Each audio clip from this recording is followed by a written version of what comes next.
So we've used clothes in the past. So think about suits and things like that. We've used them to say, this is what I belong to. And isn't it time now to say, I belong to myself and my own genius, and I'm about to share that with you. Hey, and welcome back to the Wearing Your Worth podcast. My name is Sarah Gale, and I am the host and facilitator of this podcast. It's based on the work of Wearing Your Worth, which I'm the founder of, and we really dive in to your relationship with your clothes, like your internal relationship with your clothes. I'm joined today by three beautiful women, Simone, Liz, and Tash, as we all explore what it is to be a woman in this world, to get dressed and to feel all the feels that that contains. So, without further ado, let's jump in. Hi, everyone. Great to have you all here. Today, we're going to explore what kind of programs really direct how we get dressed each day. And as a background for the listeners, at Wearing Your Worth, we take on that part that we think we make really conscious choices about what we wear every day, but the vast majority of our choices are governed by our subconscious and unconscious programming. That's our conditioning from growing up, it's societal influences. And the issue being that most of the time we think that our conscious mind is making those choices. But what we're doing is we're actually discovering what's under those conscious choices and how are they adding to our indecisiveness, our angst, our overwhelm, our frustration, and all of the feels that we feel when we get dressed. Because we all deserve to feel amazing in our clothes.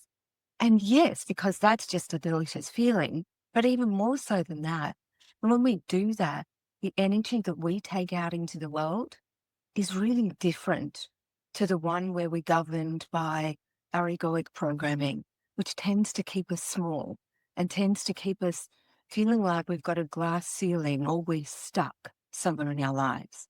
So it's my belief that the wardrobe can be a massive tool and a huge embodiment tool to allow us to really come home to the truth of who we are when we really align who we are on the inside and how we dress on the outside. So today we're going to talk through some of the most common patterns and programs that I find with my clients at Wearing Your Worth. And we're going to hear, I'm really curious to know from you, Tash and Liz and Simone, whether any of these patterns kind of play out, or maybe there's different ones that you recognize. So let me go through first some of the key programs and patterns that I find. First of all, one of the first patterns I find is playing small. So playing small, what do I mean by that? It's when we get dressed and we're afraid of being too much, or we tend to hide who we are. So we kind of go into the invisibility. There's parts of us that we're conscious about of not actually wanting to be seen. So that might be our body. It could be the sense of not wanting to stand out so that we're seen. It's not wanting to bring ourselves attention for some reason or another. Another program that we tend to play and is common is trying to tailor what we wear to fit in or belong. Now, when we come to the workplace, there are always dress codes and things like that. So we're talking beyond that. It's more around, we might think about a group of people that we go out with and we tend to, without even realizing it, we're tailoring what we wear because we know that that's more accepted in that group compared to another group. Yeah. And that sense of even, I wonder what everyone else is wearing. I want to make sure that I fit in or I belong to this crowd. Another is sometimes people like to outdress people. And that's actually can often be part of an armor. If I'm outdressing people, I have an air of, I've had clients who've said, I've got an air of almost superiority so that I'm almost become untouchable and no one can come under there and they have a perceived value that I'm better than. So whereas underneath, quite often what happens with these clients is there's a deep inferiority complex that's happening in that as well. Maybe we use brands as a status symbol. And I'm really curious to hear whether that's ever been part of your life. It was part of my life years ago as well. I've touched on fitting with your tribe. So I'm curious, and please, anyone start. What are the major, like, so for the listeners, the best way to hear some of these programs and some of these patterns is to listen to yourself and the dialogue that goes through your mind when you're getting dressed. Now, often it sounds like white noise. So it sounds like a sense of, we think we're making just rote decisions, but when we stop and we listen to what's really directing that, we get a bit of a clue to what programming might be playing out. So I'm curious, does anyone, Liz, Tash, Simone, does anyone have any kind of insight as to what might be playing out with your patterns? And I just want to alert you to one more thing. I know I've said a lot. This one last thing, that it might be different in each area of your life. So in work, you might play a different pattern to weekends, or to if you're going on a date or out with friends. So it can quite often show up differently in different areas. So now I'm going to open it up to the room and see who would like to share any insight you might have. I think something that I've had an awareness of since last time we spoke has been like a practicality for me. I hate being unprepared. And so, for example, something that would make me feel a little bit like out of depth, I guess, is if I went somewhere, met up with friends, and then we went somewhere else. So say where I was catching up with another mum and we had our kids and we were just at the playground, and then something happened and we went out, ended up going out for an early dinner or something, I would feel really uncomfortable if I wasn't prepared to be, or I wasn't dressing what I thought was enough to then be in a restaurant or to be in a different situation. It's probably not the best example, but, just maybe more so for myself. And so I find that when I'm looking at my wardrobe, the dialogue for me is like, we'll do this, but what if we do that? And what if we do that after? Is that going to fit that? And so there's this whole analysis going on in my head, which is actually taking me away from wearing what I want to wear. And where we live, it's all, it's just one of those environments, I guess, climate wise, where you can't just go out with a t-shirt and think that it's going to be a sunny and warm all day. Like, you just don't know. No, on no given day will I ever walk out of the house without a jumper. And so it just feels overwhelming. And so then I just end up going for like what I think is comfortable, what might be best. And sometimes I have another bag full of stuff, like it's just, and I think that stops me. There's this whole thing happening, which I feel I've never recognized it before, but it does influence a lot around. This is more weekend, I guess, rather than something like work. But Yeah. your question about that, Tash. So I'm curious, how does that, you said, I think, and I heard you say something to the effect of, and when I do that, then I don't really end up wearing what I want to wear. So can you give us a bit more of an insight, maybe even an example or an insight into what is it that you're gravitating to, and then what do you pull back to? Yeah, it's a good question. I guess if we go from the like feeling underdressed, so maybe I am going for, like, maybe I'm wearing active wear, or I might have more relaxed clothes on and maybe a jean jacket or something like that. And then what I'm wearing, when my environment changes around me, I feel conscious that I'm underdressed or even overdressed. So maybe we've gone to do something and then we end up somewhere else and everyone else might be in jeans and a t-shirt and I'm very dressed. I think it's more actually now I'm thinking about it because I've never unpacked it before. It's probably more the attention I feel that brings me when I'm not fitting in. That's probably it, actually. I've never really thought about that before. What does it feel like for you so what I'm hearing is part of what you're unpacking right now is the sense that you want to avoid the feeling of getting attention for not fitting in. And what does that feel like to you? Like when you do get it, and have you got any actual tangible evidence that Oh, it's not.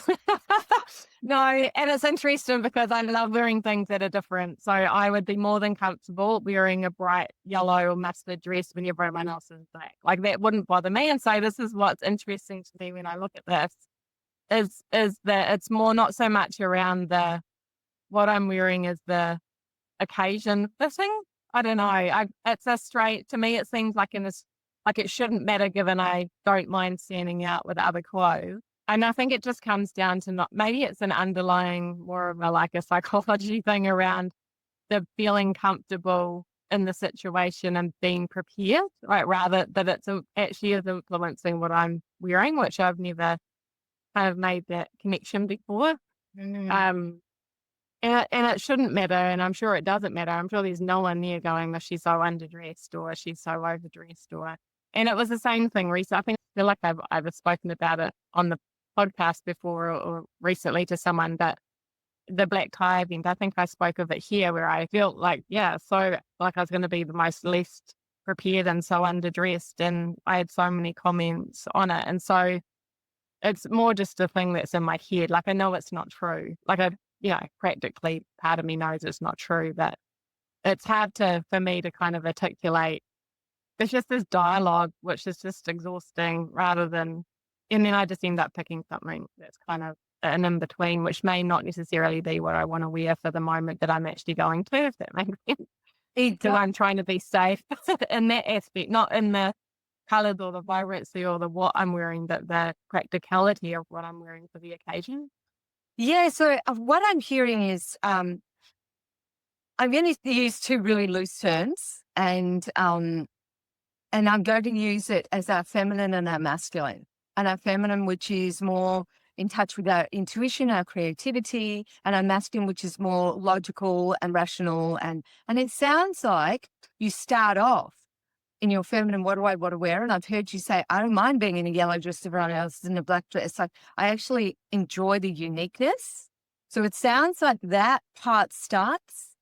And then your masculine kicks in and says, oh, but with all the practicalities, right? But what about this? What about this? What about this? And then instead of it staying at just pure practicalities, in the sense of, oh, okay, well, I need to take a jumper, or maybe I'll throw in a blazer, or what I'm hearing is there then becomes almost this overwhelmed dialogue of that gets mixed up, not in the practicalities, but then it becomes an emotional piece. Mhm. It's like about fitting in and belonging, and will I be underdressed, will I be overdressed? And then that goes to the layers of the feelings of, oh, how will that feel? And all of this happens so quickly that we kind of don't, that you just so beautifully unpacked it then. And so it sounds, because when we ask ourselves where we're going, practicality is great, first up, right? Where am I going? What's the weather? I think you're in Auckland, yeah? I'm in Wellington. Oh, Wellington. Okay. I'm in Melbourne. I get that. Yeah, sure. How many seasons in a day? I would never walk out without any other clothes. Like, they're always in my car, always. Mhm. We want to get that practicality, but it sounds like it goes, instead of, I always say to people, go for the practicality first and then go, got it. Like, almost like a switch in your mind, got it. Okay, now, what do I really feel like I want to wear? And then, so my invitation to you is, over the next couple of weeks, is to really notice that feeling stage that comes next. And then, instead of allowing that voice back in, but what if I go here, here, here? Just know that, okay, well, I'm just going to take, if I did go there, I'll throw this in. If I did go there, I'll throw this in. And to not make yourself wrong. Wrong. I often walk out with a bag with other clothes. Okay. That makes me feel better. Yeah. I used to call it my jik bag, my Justin. And I have my bag in the boot, because then it stops the dialogue.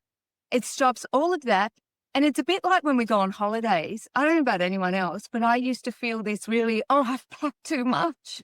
And the angst around I've packed too much. And it's like, well, who freaking cares? It's my suitcase. Like, if you want to judge me for packing too much, I'll let you know. Okay, I was a bit anxious that I wouldn't have enough clothes. I'm just going to allow myself to do it.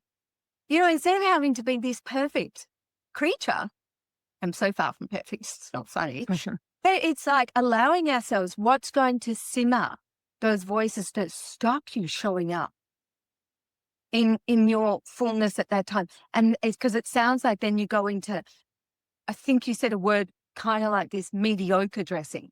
Mm, And then that doesn't feel great, but it feels that there's kind of like safe. So you go for comfort and that kind of feels like your safe zone, but it's not setting you on fire zone. It's not no. really the alignment of you. Yeah. Yeah. It was a good summary of how, And yeah, I've how is that? got it. I've got one more question for you. If you stand in front of your wardrobe and feel frustrated, overwhelmed, or like you have a wardrobe full of clothes and nothing to wear, this is for you. I've created a free download that takes you on a personal journey into your wardrobe like never before. You'll discover insights about your own choices of clothes that you may have never considered. And once you see them, you can't unsee them. So this is where the transformation begins. Head to wearingyourworth.com and download it for free today. Sure. Okay, the preparedness. Does that show up in other parts of your life? Yeah. Can, I'm acutely aware of it. okay, can you give us an example? It's quite ingrained.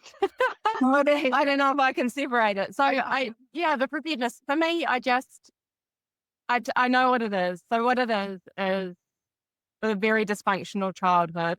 My ability to be organized and prepared was my ability to control a piece of my life. And so I've had friends when, we were kind of in teens and at school, I had one very honest friend say to me once, well, I used to come around to your house and I used to put down a magazine and within seconds it would be tidied away. And it just made me feel a little bit uncomfortable because I just didn't, and so our house isn't this house isn't immaculate.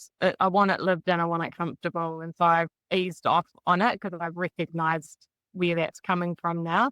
But I think the preparedness does I think that's where it stems from for me. Whether preparedness is the right word or not, maybe it's a control, maybe it's making sure I have control of situations, meaning from a clothes perspective as well. If I take it back to that, I'm in control and I'm prepared to be able to dress in the way that I feel like I'm in control of the situation.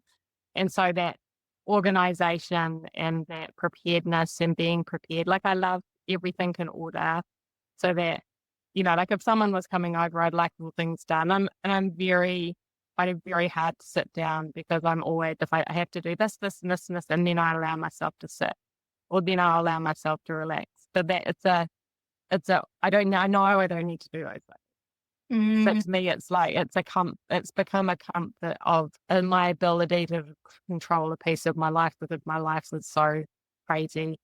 And so, I've recognized it over the last few years. But I've never connected it to what I was just talking about before either, which is interesting. Yeah, that's beautiful because it sounds like that's the that's the program and the pattern that's playing out in your wardrobe. Mm. And because the kicker is patterns that we play in our wardrobe are the same as the patterns that we play out in life. And so what's interesting is when we shift them in our wardrobe, and there's nothing wrong with preparedness, right? There's nothing wrong with anything. It's just, does it allow your fullness to shine through? Or is it somehow containing you or minimizing the fullness of you? Because what it sounds like is that masculine need for order, right? And for less chaos. And it was probably a great strategy, right? And to create order. And it's still not a bad strategy. It's just, is it allowing that fullness of you to fully express and feel amazing? And it could be healthy resistance. So the overwhelm that you've talked about and frustration and indecision in past podcasts that you've talked about, I'm wondering whether that's actually healthy resistance on behalf of, say, your feminine and more creative side to say, hang on, I want a voice here. Because I do believe that when we have that pull and tug, it comes so much. I think a lot of it is healthy resistance because we're buttoning ourselves down and we make it wrong. We make indecision wrong. We make frustration wrong. We make overwhelm. We make them all wrong. But when we really look at it, it's probably our internal sides having a bit of a battle because one of them is overpowering the other. Oh, that's a good thing to think about. Yeah. Beautiful. Thanks so much. Can I just add something? When you were saying, because I thought about the control aspect, when you were saying that sometimes you feel comfortable something bright and, like the yellow or whatever. But then other times you feel overdressed or undressed. And I was like, yeah, that's a control thing because you've chosen to put yourself in a situation where you're going to stand out and that's within your control. Whereas other times it's out of your control and that's like where the discomfort is. And I don't know if this helps because I agree with what Sarah was saying about preparedness. It's knowing you need a level of control out of compassion for yourself or your younger self. And then it's choosing where to apply it so that even if you are caught unawares, then you can be comfortable with the unknown or the unpreparedness. Like, we're a bit of a neurodivergent family, and one of my daughters is very much on the spectrum. And so I need to, like, I've seen her get overwhelmed and spin out. I can as well. And so I know now what things I need to keep in order so that she can flourish and feel like then she can show up. Whereas if some things are out of order, she'll just collapse completely. So again, like what Sarah was saying, it's not choosing that middle zone where you're just like not happy with what you're wearing. It's going, I'm going to wear something and feel amazing. And then having the backup just in case, because that's where you need to feel that safety and comfortability so that you can be in the unknown and adapt. 100%. And I'm really, and thank you for sharing that with me as well. I part of me used to have envy of people that were just so, and just all over the place. But I also recognize in myself, I don't want to be, not that I have a problem with that, but I guess I've got to the place where I love who I am, and I love the fact that I do like things in order, and I think that's okay. Like for me to have that personality, but I do want to be able to ease off on it a little bit and be more in flow and a little bit and more in my feminine, have more of a balance. I think between the two. Mm. Because it does, scale either way. Yeah, it's good. Well, yeah, I guess to further that, thanks, Simone, because I was hearing intentionality in what Tash was saying, and you then took the intentionality into the control piece, which I loved. Mm. Because Tash, my experience, so I'm so curious to hear, my experience is when we allow those, like you just said, you want to have more where you feel amazing in your clothes, because our clothes can be an embodiment tool of this new patterning and the allowance of the expression of the fullness of us. So I'm so curious to hear what bringing some more awareness to some of the voices that you hear, because would you agree, we kind of don't hear them until we have these discussions? Yeah, 100%. Yeah. So it's a lot of little voices, right?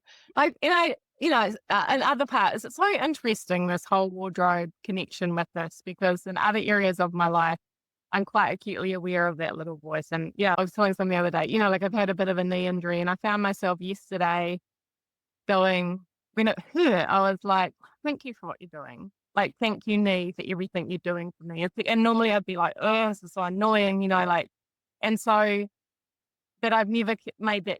I guess it's just important to kind of realize I've never made that connection with my wardrobe voice or that dialogue around the expression, which is so important. Like, it's so important for us to be able to express ourselves, I feel anyway, in regards to what we wear.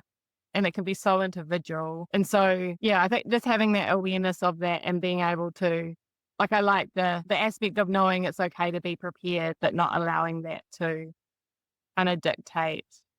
It's almost like that first, like what I want to wear first, I should stick with in a way. And although that's going to feel uncomfortable, I think it'll be a good indication for me to understand whether I'm okay with that or not. Like, because otherwise I will overanalyze it, because I do, it's what I do. And so I think that would be a good approach for me, is just if I put something on instead of taking it off again or whatever, I feel like that first thing that I normally go to is normally an indication of what I want to wear. And then that dialogue starts playing with me and I change things about, yeah. It's quite ingrained though. Yeah. It's quite Yeah. ingrained.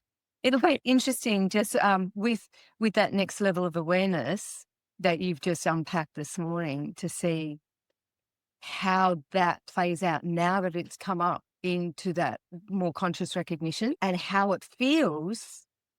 Because often we fear how we're going to feel, but my experience and I know you don't know your style essences yet, but my experience is when we're in those and we're really embodied in our essence, that we don't have the fear that that we imagine or that we're used to in when we show up somewhere and what we wear.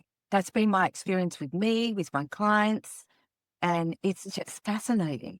But something's just coming up for me as you're talking, and I'm curious. So I'd really like to be honest, part of me, if I could wear anything I wanted, like, 'cause there's the whole part of a business thing where people are like, you have to show up in, a suit, or you have to show up in this, or you have to show up in that. And I never wear a suit. I don't own one. I don't like them. I have a jacket. I have quite a few blazers, but I don't feel comfortable in them. And I'm quite the opposite of Liz in the sense that I don't like things with collars and shirts. And so I tend to go for, I guess, more type of relaxed, I don't know, different types of knits or tops instead. But I'm interested, like, part of me, actually, if I wanted to turn up 100% to me, I wouldn't go for any of that corporate stuff. And part of what I battle with, I guess, is, does it really matter what people's first impressions are if, as soon as I open my mouth, what are my knowledge and my wisdom and my mastery and what I do for my role in my business shows that I have that knowledge. And part of me gets frustrated with the connection that we make to someone's reputation. I have judged other people as well based on if they look untidy or scruffy or whatever. You don't really know. It's hard because, I think I've had very senior corporate men be able to show up in jeans and a t-shirt and be taken seriously.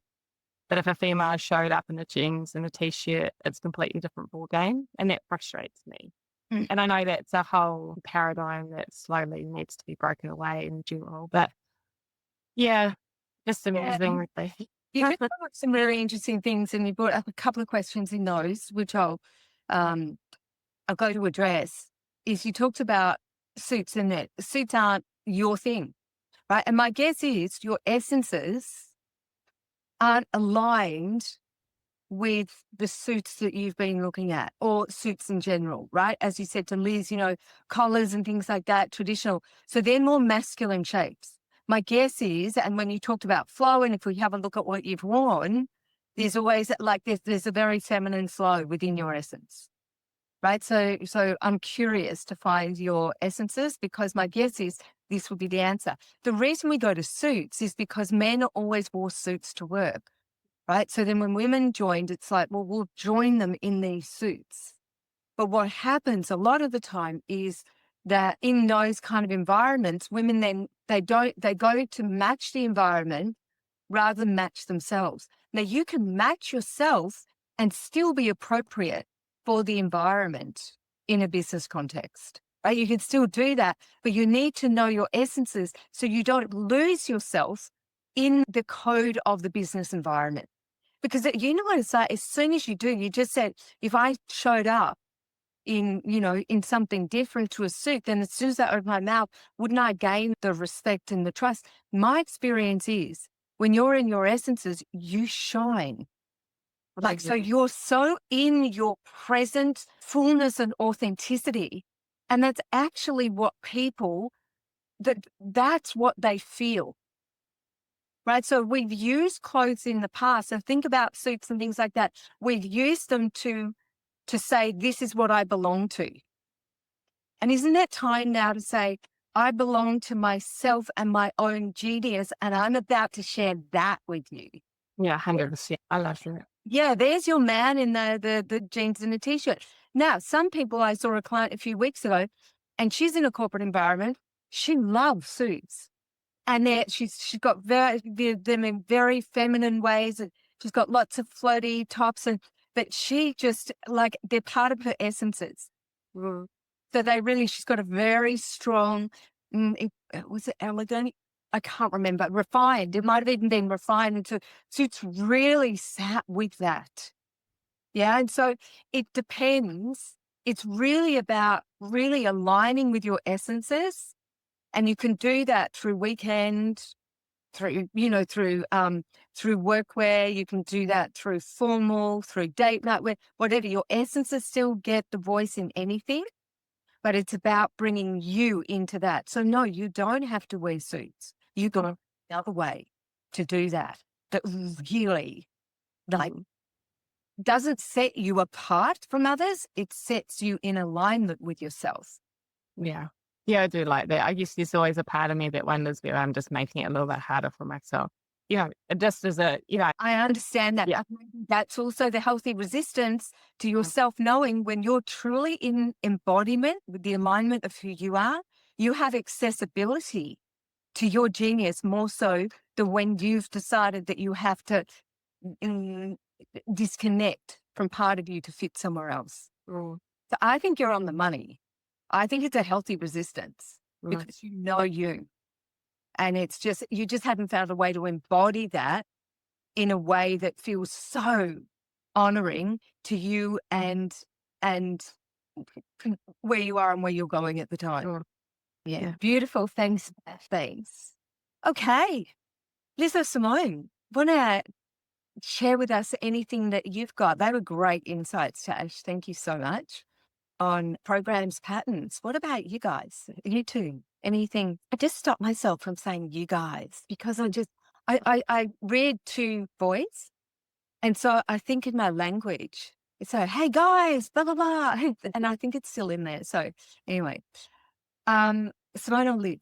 Go, Liz. Simone's voting. All right, okay. It's interesting. Like I always think, like when you start off the podcast, I'm like, oh, okay, I think I know what I'm going to say. And then as someone else is talking, it completely shifts and it changes. What I realized was, all the patterns that you mentioned at the start, I can feel most of them having played out in my life or currently. But as I was listening and something came up for me and then it continued to unfold was I'm still playing out a pattern from when I was younger. And I didn't realize that I was doing that. So I'll explain. Anyway, and I know I've mentioned it on the podcast before, but like I feel uncomfortable because I put on weight and I've got these big breasts where I was always small breasted and willowy. And my way of expressing myself in clothes when I was younger, and I was always comfortable with being too much, but like for me, what my level of too much was elegant and refined, not trashy, but very sexual. Does that sort of make sense? And so, and this is my story. I completely own that this is a judgment, and it sounds like a judgment towards others. It's not. It's my comfortability with my body.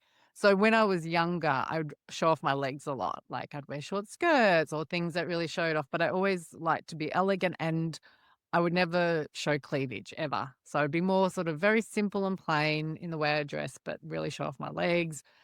And I had a thing, and then I wasn't really, really small breasted, but I wouldn't wear low cut tops. To me, that was too overtly sexual. This is my story.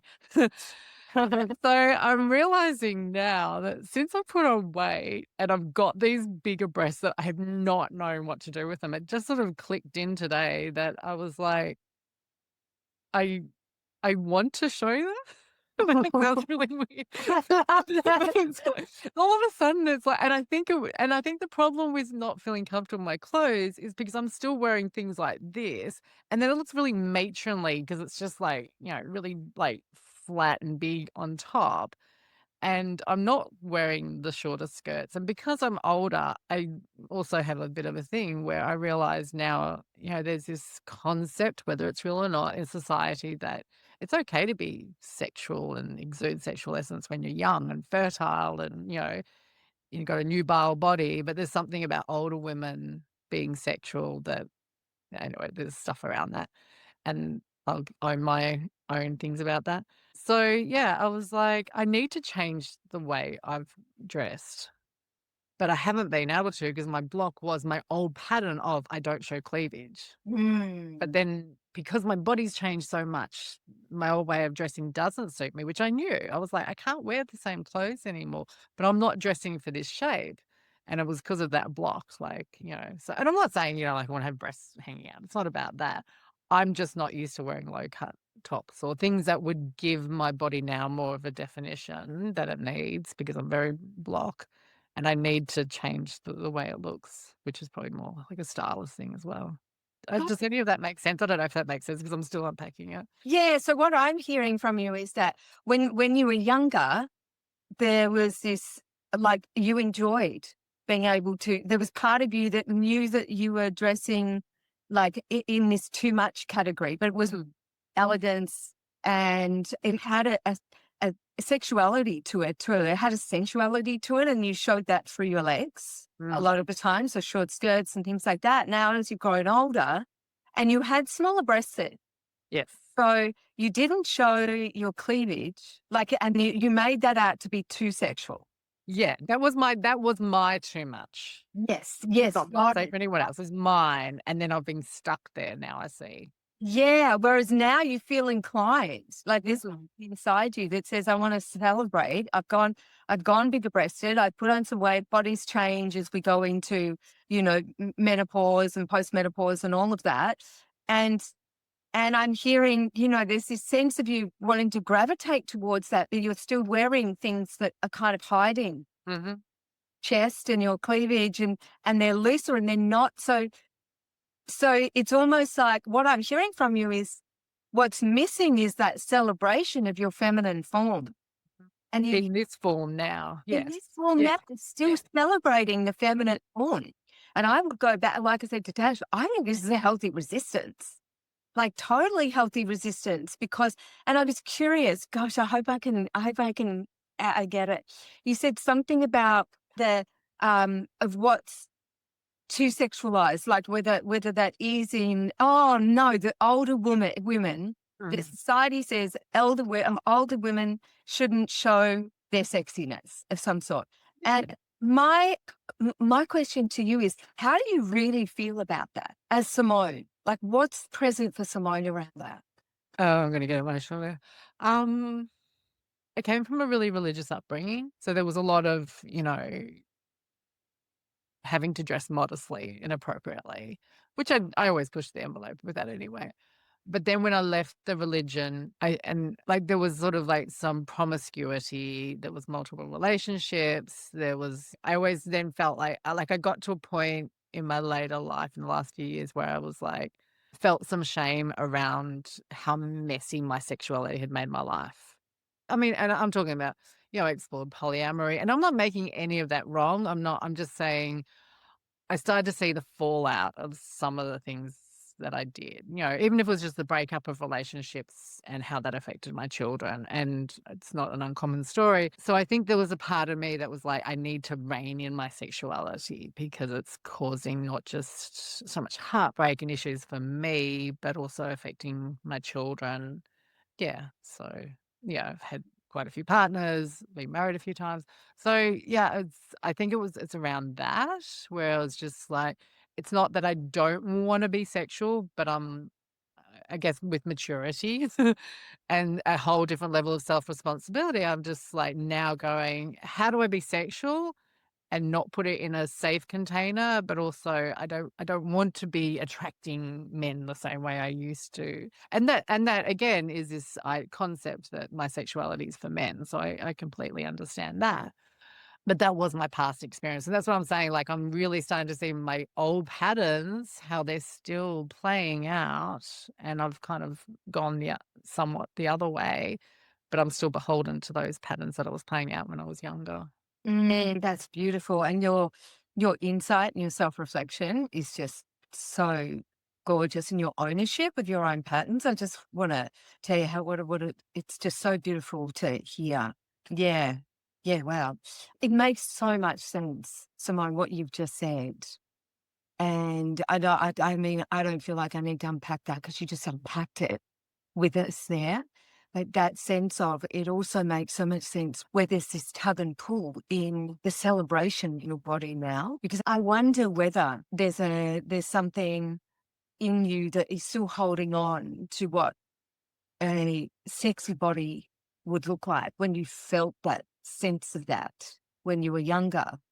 And that you've compartmentalized that and brought that through now to where you are, so that you literally don't see and don't feel that sexiness inside you. And I wonder whether sexiness, because we're taught this in society, whether sexiness is attributed to attractiveness, Mm. and whether there's a sense of, well, I'm not as attractive now as I used to be, because society says, once we get to a certain age, we're not sexy anymore. And if we put on weight and if our body changes, then we don't hold that. And so okay, let me stop there and ask you that, because then I've got one more piece to dovetail on. I think, again, just realizing how much of the way I dressed and acted was for the male gaze. And, you hear a lot more now about decentering men in our lives. It, I think some of it, because I'm, on the tail end of perimenopause, and so my hormones have shifted. Like, I'm going to say some of it's just hormonally related.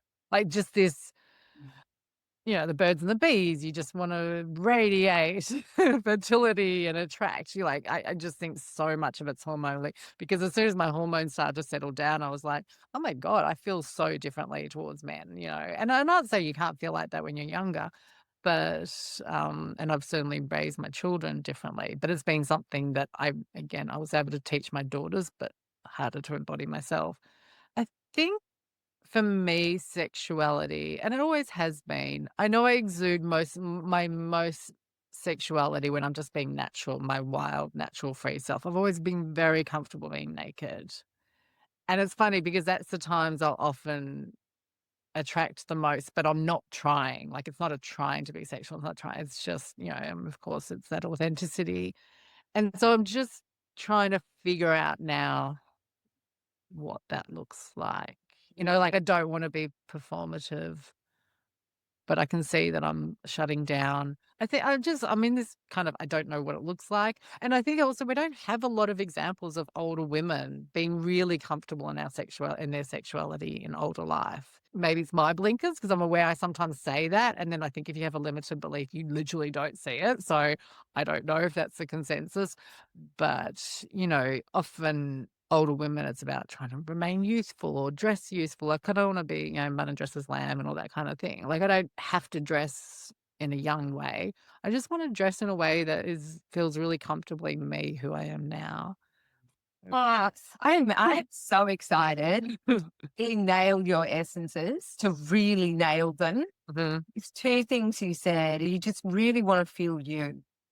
And the other thing you said is, and you said it a few times, I don't know what that looks like. Mm. Right in that. And you talked about the male gaze and all that. And I really relate to what you've said.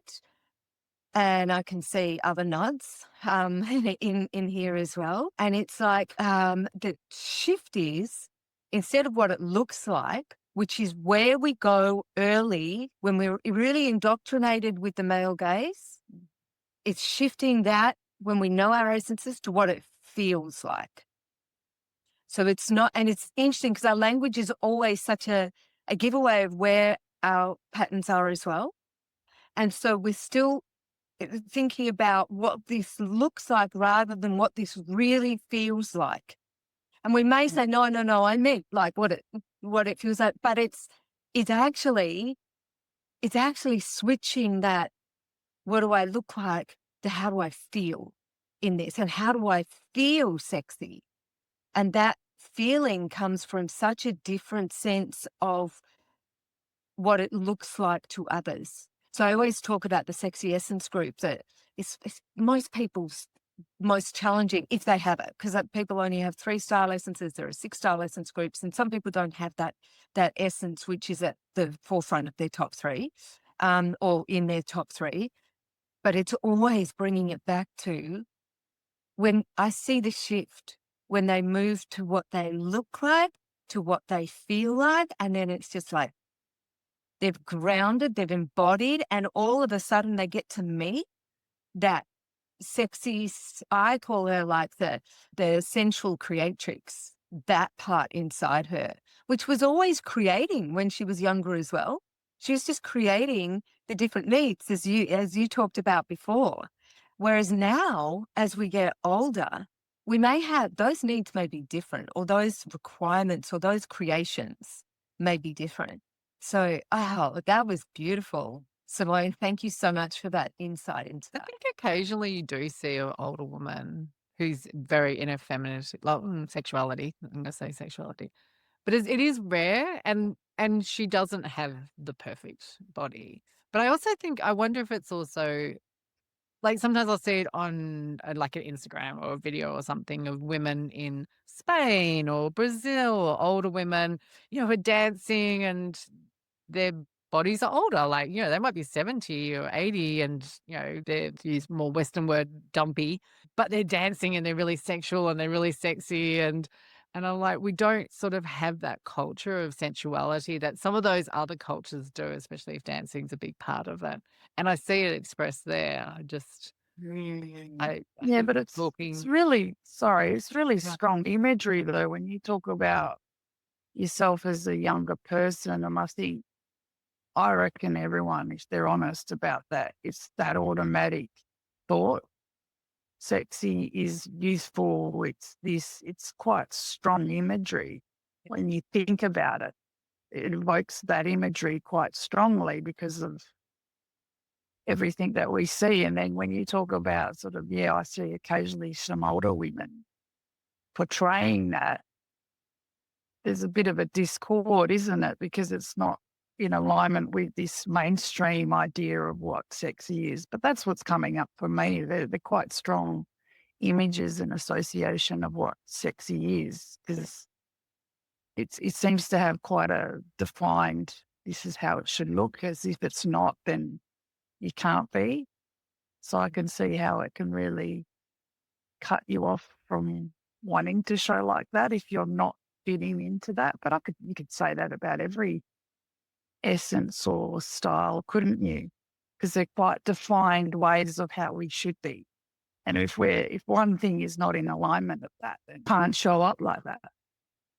Yeah, so in it's what's coming movies, up for me you anyway. don't even see older people having sex. Like, No. like you don't see sex scenes with older people. Yeah, it's something in our society. But I actually feel really excited. I'm like, okay, I'm ready to break this one. Yeah, absolutely. Because, and you know what? There are, I don't know, I do see older people. I get this, this gorgeous sexiness that I see. And maybe I'm in my 60s. God, I hate to say 61 now. I just clocked out of 61.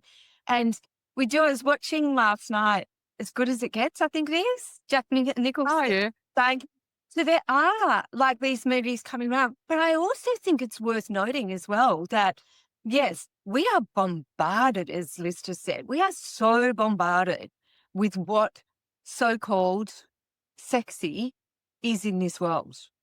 And we're bombarded with these images that actually keep us really contained, like you said, Simone, into that male gaze. It's all how we look. So as we grow older, we don't want to become invisible. And as women, we've been taught that visibility comes with the gaze of others rather than our own sense of visibility. And I think it's I actually think we might do a whole episode on this because there's so much guts in this, in the sense of really what is it to be that sensual creatrix? What is it to really feel that sense of energy inside us? And how do we do that? Because imagine if women like in their 20s who are at the absolute height of that programming, right? And it's also biological as well, right? That's the time we go off and we look for mates and we look for attraction. So I won't go into the whole thing, but there's a lot of biological stuff in that as well. But it's like, and that if I imagine me as I was younger, if I was able to dress totally for myself and not for the sexual gaze of others and men and I could really feel that worth in, say, my 20s of just truly being me and so feeling so sexy and so like graceful in myself and bold, which are my essences, and really feel that and just stamp my own being in this world rather than being dependent on the validation of others of those parts of me. Yeah, wow. And I think that's, as we get older, I think almost maybe that's the gift. I've often thought maybe that's the gift, that we are afforded a release of some sort of needing to be validated by others, because our true power comes from the validation of self. And so, yeah, I do think there's a full episode in this. And I'm unconscious to move to Liz to see her patterns as well, just time-wise. But Simone, that was rich. Thank you so much.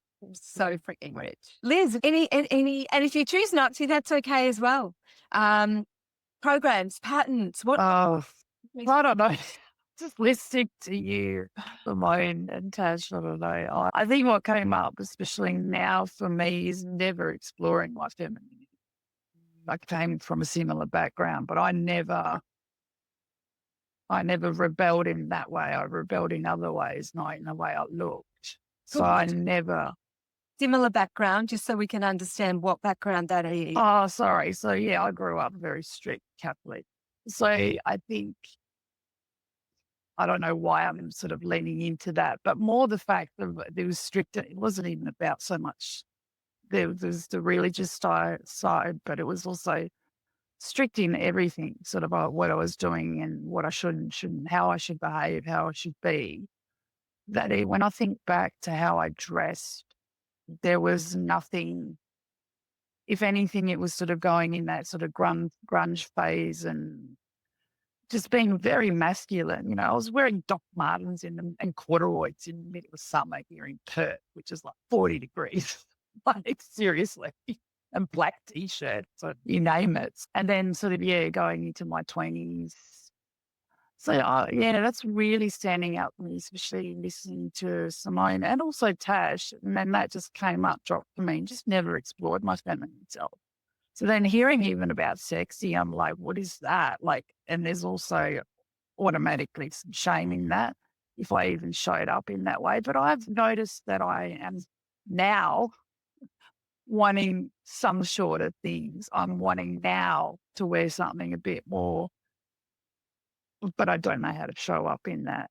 And the other thing that's come up for me, which is really interesting, is the no voice or place. And geez, I love to blame that on there is no clothes out there for me. It's all rubbish. The quality is bad. I don't like anything. Every time I go and shop, I seriously, and that's most probably why I have such a small wardrobe. It's not, unless it's, this. Can you just the color? Yeah, sorry, the color. And I'm actually quite obsessed with collared shirts at the moment, which is really interesting. It's collared. I want everything collared and fitted and tailored. What do they make you feel, Liz? I actually feel really, I'm shaking around in my seat. What is it? It just makes me feel snug, and it makes me feel like I'm showing up and that I'm proud, that I'm, just feeling really radiant and awesome. Like, even talking about it now makes me excited, feeling fitted and formed, and there's almost an automatic elegance and pride, but so that definitely comes across. So I noticed that even with the limit of what I find out there, every time I see, it's so interesting. I'm about shopping and I see a collared shirt, just like it's like a magnet. Wow, look at all these shirts. I get all excited about bloody coloured shirts. It's crazy. Like, I went to Unicol the other day, and because of the J.W. Anderson range, it's all collared shirts and they're different colours, and it's crazy. So I got all excited about that. It's like, oh, something I've finally found. But interesting, there was a resistance still in buying it. So I think there is also something about money for me in clothes, but at the same time, I will buy something expensive. So I don't understand that. There's a bit of a discord with that as well. Yeah, I've said a lot there. Okay, It all just came out. that's great. I love that. I love that. Thank you. Thank you for sharing. Yeah. And what's interesting is when you first started speaking, it was like, whoa, I just realized I haven't really, you didn't say meet, but I haven't really exercised my feminine. Like she's not in there. And that was before you got into the practicalities of what you wear, there was kind of like this, whoa, I can really hear in Simone and also parts of what Tash was talking about. Oh, I don't really know her. She hasn't been welcomed in. And it's interesting. So that's going to be something fabulous to unpack because my guess is that, and you shared that there was a lot of masculine influence, even as a teenager. Bloody collars. Wolf Gardens, and sounds like there was the masculine expression took over. And you've got really short hair as well. Have you ever had long hair? Oh, yeah, up until I was, again, because mum wanted my hair long. Up until I was 18, because, yeah, I went straight to the hairdresser after my final exam, cut it this short and dyed it siren red. Got it. Okay. And mum died. No, it's so interesting, right? This is one of the things that I see is when we've got, it sounds like, and I'm going to use the word, but we can cancel out the word. Can we do that? So often what we do is if we've been forced into one particular look and one area, especially by a parental influence or authority, then we can go into rebellion. Right. And so then we go into, and it sounds like your masculine was like, right, I mean, short hair, I mean, cords, I mean, duck buttons. And quite often when we go into rebellious in our teenage or our 20s or so, what can happen is rebellion, think about a piece of string. Rebellion's on one side and fitting in is on the other. And it's exactly the same piece of string. It's all about the external referencing. It's different to something, or it's fitting in with something. And often what happens is if we've got any kind of patterns of rebellion somewhere along the line, then it can actually hold us back from really knowing our true essence. So that's one piece. Second piece that you talked about was, that you blame the stores. There's nothing out there for me. That for me is always a key sign that that's a simple fix in that when you know your essences, you will see clothes you love all over the place because it's this sense of, it's almost like this mirroring of, I don't know where my true essence, how my true essence really wants to express. So you're kind of seeing that mirrored in the stores, if that makes Oh, sense. yeah. But Yeah. then the money comes in now because I know that it will all be ultra expensive, what I like. Right. Well, not necessarily though. Here's the thing, not necessarily. Because that also may be something like, you actually gave us a few clues in your language around the shirts. You talked about fitted, form, elegance. And so you could and we'll need to dive into your wardrobe to find, but you could have an elegant style essence, but at the same time, what it's doing is currently, and for most of your life, it's expressed in a masculine form. And so it's possible that what you're feeling with that pull and tug now of the money and the spending is, it could be that another healthy resistance. I know what you're going for. Like if this could be internal boys. I know what you're going for, and you're going for that more refined and that fitted and that piece, because that's what you've allowed yourself to explore in a masculine form, but you haven't explored that yet in a feminine form. We'll need to find your essences to find out how that is. Yeah. I just think it's really, it's like, yeah, there's something. And my guess is when we become, not my guess, my experience is when we become really singularly focused, we say one particular style, we've got an essence that is overplaying at the expense of our other essences. And normally what happens is that essence will overplay. Then the other one will be hidden underneath the patterns and the other will be in total resistance to. Yeah. So it'll be interesting to find.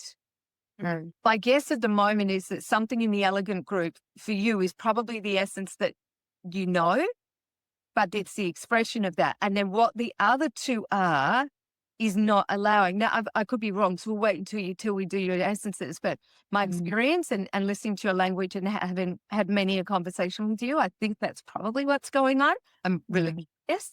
So it's really interesting when an essence overplays, we get stuck and we can't find because it is the healthy resistance of our essence inside, our soul, our true being, saying, I need the rest of myself to come back and be integrated.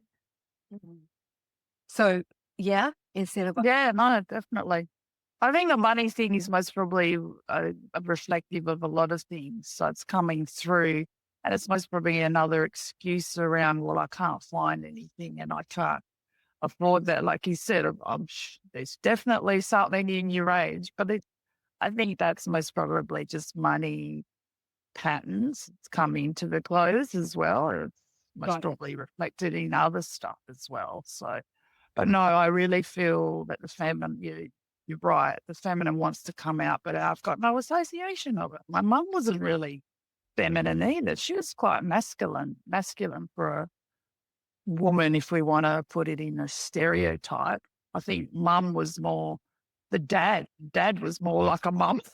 He was a bit more sensitive than mum kind of thing, if we want to really stereotype it, given that they were so patriarchal. So that's a very interesting reflection in itself. But no, I think it was really lovely to have Tash and Simone speak because it really just got my stuff out. So thank you. That's why I resisted talking because I knew there was something I could get because I just couldn't. Still trying to rumble with what was going on inside because I was feeling very confused for a while hearing everyone. My brain was just going, I don't know what I'm hearing at the moment. beautiful. But yeah, I think that's it. We got it. Thank you. Can I make an observation? And this might not fit, but you might as well play with it. Because I was thinking a bit, you got so lit up when you were talking about collars, like so gorgeous. It was so beautiful. But before that, you were making collars wrong. Like there was this sort of shift on around collars, and then there was this explosion around collars. And I was thinking, I wonder if it's a bit like with Tash and making it wrong that she needs to be prepared and then realizing actually, no, that can allow freedom. I'm wondering if you might, and this, you don't have to answer it if you don't want to, but whether femininity for you means flowing and soft and that, whereas maybe I'm panicking already. you kind of touched on the sexuality and feeling some shame around that. And I'm like, but what about if your sexuality and femininity was very almost like a little bit leaning towards very like dominatrix and very tight and very like structured, even though that you wore docs when you were younger. And I'm kind of feeling like maybe there's like, you don't even go there. Because I've done that. I've played that bit out too. I loved dressing like that when I was younger. Like every time we get on, I just want to take you shopping. It was just like, but I just feel like that is sort of because it's not even feminine, soft femininity, which can be very sexual. It's again more the normalized femininity, and I think there's something about dressing in that other way that can be quite powerful and dominant. And a bit like Tash was saying about how she shows up at work, like owning that part of you that actually really wants to be sexual in that way. And again, Yeah, I was visualizing that this amazing tailored collared dress, but like really kind of tight fitting. very So so still really structured and fitting, but collared and beautiful. But you've got that feminine, that way to play it into the feminine. Yeah. All of this will make complete, utter sense when you know your essences. It really will. And I think, Simone, what you just touched on was, what if the feminine or what if sexy looks this way and not this way? And with every single essence, there's a feminine expression and there's a masculine expression. And it's finding that balance. So most of the time I find with women, it's around at 80% feminine, 20% masculine, 70-30. The lowest I've seen is 65-35. Their feminine wants the majority of their expression. That's just how I've seen it, right? And that's been over the last decade. So edgy is what, Simone, you were kind of talking about, that dominatrix doesn't necessarily sit in sexy. It might sit in the edgy, like Doc Martens, it might sit in the edgy group. And that often does tend to have quite a masculine overtone to it, but also can be can be expressed through a very feminine aspect as well. We'll see how your feminine wants to express. And I think because there's a beeline towards it, agree with you, Tash, that, there could be, because that could be the elegance. It could be in a beautiful shirt dress. Yeah, that's got that refinement. We just need to get your other two essences, because I think that's the piece that's holding you a bit stuck. And where you said your mind was kind of getting confusion. I love confusion because it means you're on the. I know. Oh, I love hearing the new. I don't always love it. It's like confusion means we're on the precipice of a breakthrough. Something's scrambling in my mind because gone in and we're going, neural pathways for this. What do I do? What do I do? Yeah. Neuroscientists out there, I've probably got that wrong, but that's how it works in That's it. vision goes. Keep it simple. Yeah, absolutely. We are time up. Thank you, everyone, for your input. That was fascinating. And really, really enjoyed that. So, and thank you to everyone who's been listening. I hope that's been really helpful and that you've been able to see and maybe contemplate some of your own patterns in how you get dressed, what you savor, maybe what you shut down. If you've enjoyed this, if it's been useful for you, please share it, please like it, please leave a comment. And we look forward to seeing you next time.